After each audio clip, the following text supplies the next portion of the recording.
शुभ सकाळ मु विश्व आपनको बहुत बहुत स्वागत करुच्ची ओआर टीवी अपडेट ओडिया को वीडियो आरंभ करने पूर्व सबुदिन परी गोटे रिक्वेस्ट आम चैनल को प्रथम आसते चैनल को सब्सक्राइब करके नोटिफिकेशन को ऑल रखु सर्वप्रथम वीडियो देखापी दर्शक बंधु आपणकर क्यों राशिफल कमेंट मध्यम जनातु। ज्योतिष शास्त्र अनुसार राहु एक भ्रमणात्मक ग्रह भाव में विवेचना कराए जहाँ द्वंद्व मानसिक चाप एवं अनिश्चिंत सृष्टि करे। जेतेबेले राहु पछकु गति करे अर्थात विपरीत दिगरे यह जीवनर बड़ परिवर्तन एवं अप्रत्युत घटना आसीपारे। वर्तमान राहु मीन राशि रे अवस्थित किंतु 2025 मई मासरे राहु कुंभ राशि रे प्रवेश करने को जाउछंती।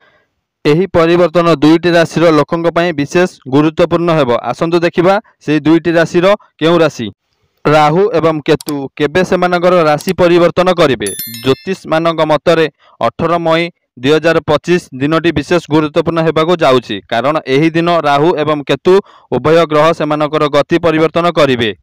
प्रथम राशि मेष राशि राहुंक राशि परिवर्तन मेष राशि लोकों भाग्य बदलाई पारे। यही समय आपणकर आय वृद्धिर शुभ संकेत अच्छी। जदि आपण एक बड़ निष्पेप विषय भावुंट तेबे यह सठिक समय हो पारे जहाँ आपण को भल रिटर्न दे पारिबो।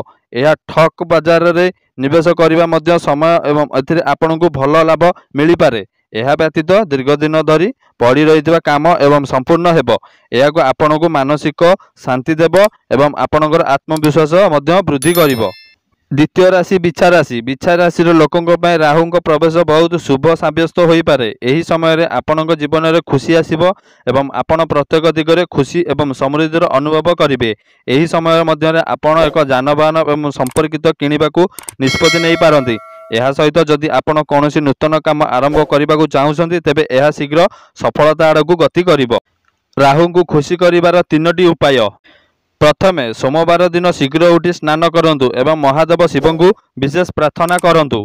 द्वितीय दिन कंचा क्षीर रे कला राशि मिसाई भगवान शिव को अभिषेक करंतु। तृतीय ओम नमः शिवाय मंत्र जप करंतु। एही उपचार गुड़िक नियमित भाव अनुसरण करने द्वारा राहुंक कुदृष्टि प्रभाव ह्रास पाइब एवं जीवन में सुख एवं शांति बजाई रहिब।